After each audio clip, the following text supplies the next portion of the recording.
TS news के लाखों देखने और सुनने वालों का इस चैनल में स्वागत है। आइए देखते हैं उत्तर प्रदेश वाराणसी से मोहम्मद अहमद की क्या रिपोर्ट है। आपका बीटीएस न्यूज़ में मैं मोहम्मद अहमद। आज हमारे साथ नरेंद्र मोदी के संसदीय क्षेत्र वाराणसी के प्रसिद्ध व्यक्ति जो बनारस वाले मिश्रा जी के नाम से जाने जाते हैं, बड़े ही बेबाकी से अपनी बात करते हैं और बड़ी ही सटीक बात करते हैं और ठेठ ज़बान में अगर कहा जाए मुखर नेता। आज हम उनसे जानेंगे कि आजकल जो घटनाएं हो रही हैं उस पर उनकी क्या प्रतिक्रिया है।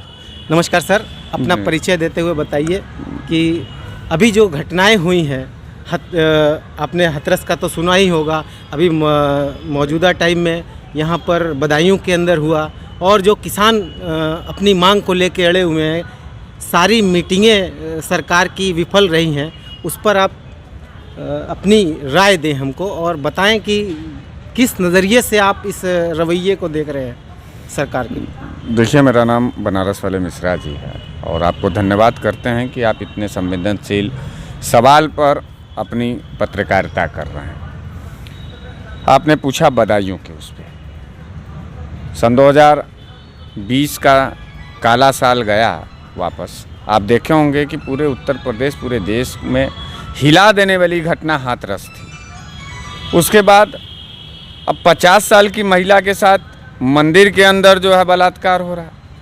ये हिंदुत्ववादी सरकार है, योगी जी की सरकार है, भारतीय जनता पार्टी की सरकार है जो मंदिरों के अंदर बलात्कार करती नज़र आ रही है। मंदिर की राजनीति करने वाले लोग जिनका सरकार बनती है उत्तर प्रदेश में और उत्तर प्रदेश की जनता बड़े विश्वास के साथ इनको 300 पार का सीट देती है। ये कानून व्यवस्था पूरी तरीके से ध्वस्त है। आप देखिए कि किसानों के सवाल पर जब लोग अपना समर्थन देने के लिए आगे आते हैं तो योगी की पुलिस घरों में अरेस्ट करती है। हमको घर में पुलिस लगा करके बंद कर दिया जाता है कि ताकि बनारस वाला मिश्रा जी अगर सड़क पर जाएगा, किसानों का समर्थन करेगा तो सरकार गिरेगी, सरकार की किरकिरी हो। लेकिन योगी बाबा को इतना शर्म नहीं है कि प्रदेश की बहन बेटियों की इज्जत बचाने के लिए उनकी पुलिस, उनका कानून कहाँ काम कर रहा है, इसका होश नहीं है। इसका एक कारण है। इसका कारण ये है कि योगी बाबा जातिवाद के नशे में डूब चुके हैं। योगी बाबा ठाकुरवाद के नशे में डूब चुके हैं। पूरे प्रदेश में ठाकुरों की गुंडई का बोलबाला है, जिसका नतीजा है कि नौजवानों को रोजगार के सवाल पर पीटा जा रहा है, किसानों को अपने समर्थन मूल्य के सवाल पर पीटा जा रहा है, बहन बेटियों को अपने अस्तित्व और इज्जत के बचाने के सवाल पर उनकी हत्या कर दी जा रही है, उनका बलात्कार हो रहा है। और आजकल तो एक चीज़ नॉर्मल सा हो गया है पत्रकार महोदय, मंदिर में बलात्कार, अदालत में गरीबों का तिरस्कार, थाने में गरीबों के साथ अत्याचार और आदमी का जो मूलभूत अधिकार है इस लोकतंत्र और भाजपा सरकार में उसका बहिष्कार। ये चार चीज़ें बड़े नॉर्मल तरीके से हो चुके हैं। ये बड़े मतलब सरल तरीका हो गया है। योगी बाबा उत्तर प्रदेश नहीं संभाल पा रहे हैं। सन 2020 में निर्भया जैसा दुर्दांत घटना, हाथरस की बेटी का घटना हुआ, पूरा देश हिल गया। सन 2021 के शुरुआत में ही बदायूं में 50 साल की महिला के साथ हो गया। पूरा साल अभी बाकी है, सन 2022 का अभी चुनाव बाकी है।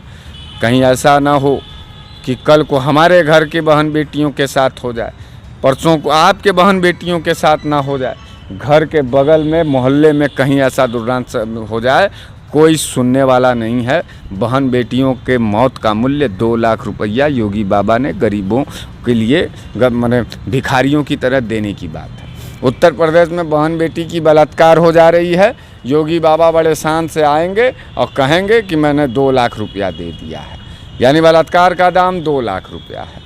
रोजगार के सवाल पर नौजवान जो है विधानसभा के सामने पीटते नजर आ रही है, पुलिस निर्ममता से पीट रही है। हम लोग सरकार से कोई सवाल करना चाहते हैं बाबा भीमराव अंबेडकर के कानून पर अगर कोई विश्वास रख कर के सड़क पर जा कर के अपनी बात कहना चाहते हैं तो पुलिस अपराधियों से भी ज़्यादा बुरा व्यवहार हम लोगों के साथ करती है, हम लोगों को गुंडा एक्ट गैंगस्टर के मुकदमे लाती है। यहाँ तक तो ठीक था, लेकिन पुलिस महकमे के अधिकारी IAS PCS और तमाम ऐसे अधिकारी का जो खेमा है, अब वो भी आम आदमी को धमकी देता नज़र आ रहा है कि तुम सब चीज़ कर सकते हो, लेकिन तुम योगी बाबा के खिलाफ मत बोलो, तुम बलात्कार के खिलाफ मत बोलो, तुम अत्याचार के खिलाफ मत बोलो, तुम बहन बेटियों के इज्जत और आबरू के सवाल पर मत बोलो। तो इस तरीके से आप देखिए तो आप उत्तर प्रदेश में नहीं, आप गुंडा प्रदेश में रह रहे हैं, आप आपराधिक प्रदेश में रह रहे हैं। अपने जीवन को, उत्तर प्रदेश के निवासियों को अपने जीवन की रेखा को तय करना होगा। उन्हें ये समझना होगा आप कि हमने हिंदूवादी सरकार यानी भारतीय जनता पार्टी का सरकार क्यों चुना है। बहन बेटियों की इज्जत को लूटाने के लिए चुना है, बच्चों के फीस को स्कूलों में जो है उनके फीस के लूट के नाम पर डकैती करने के लिए छोड़ा है, पुलिस थाने में जो है तिरस्कार और अत्याचार झेलने के लिए किया है, अदालतों से लेकर के तमाम अधिकारियों के कार्यालय तक हम लोगों को जलील करने के लिए कोई हमारा और आपका नहीं है। उत्तर प्रदेश अनाथ प्रदेश बन गया है, इसका कोई नाथ नहीं है। योगी बाबा तो मठ से आए हैं, योगी बाबा फिर सरकार से बाहर चले जाएंगे, फिर जाके मठ में चल जाएंगे। जैसा कि अभी आप गए थे किसान आंदोलन में, वहाँ पर हमने सुना कि आपके ऊपर कुछ कार्रवाई हुई है, वो किन लोगों ने किया है? ये ऐसा बात हम बताएं पत्रकार महोदय, हम राजनीति में भले हमको आप लोग देखते होंगे, लेकिन मैं एक इंसान हूं और मैं हृदय से सारे लोगों के दर्द को समझता हूं। इतने कड़कड़ाटी धंधी में किसान को जब खेत में रहना चाहिए तो वो सड़क पर दिल्ली के सदन के बाहर खड़ा है, संसद के बाहर खड़ा है। वो किससे मिलना चाह रहा है? वो अपने देश के प्रधानमंत्री से मिलना चाहता है। उस किसान के हृदय में, उसके मन और मिजाज में इस बात का विश्वास है कि हमारा नेता, हमारा प्रधानमंत्री हमारे दर्द को समझेगा। आज 40 दिन से ऊपर होने जा रही है और 60 मौतें किसानों का हो चुका है। नरेंद्र मोदी के कान में जू भी नहीं रेंग रहा है। जैसा कि अभी हमारे साथ थे मिश्रा जी, जो बनारस वाले मिश्रा जी के नाम से जाने जाते हैं। इसी के साथ ये समाचार समाप्त होते हैं। दुआ और उम्मीद यही कि आप जहां कहीं भी हों, खैर आफियत से हों, आपकी हर सू खुशगवार हो और हर खुशगवार सू का अंजाम बखैर हो। इन्हीं दुआओं के साथ मुझे और मेरी टीम को दीजिए इजाज़त। देखते रहिए BTS न्यूज़ और सब्सक्राइब और लाइक करना ना भूलें। तब तक के लिए जय हिंद।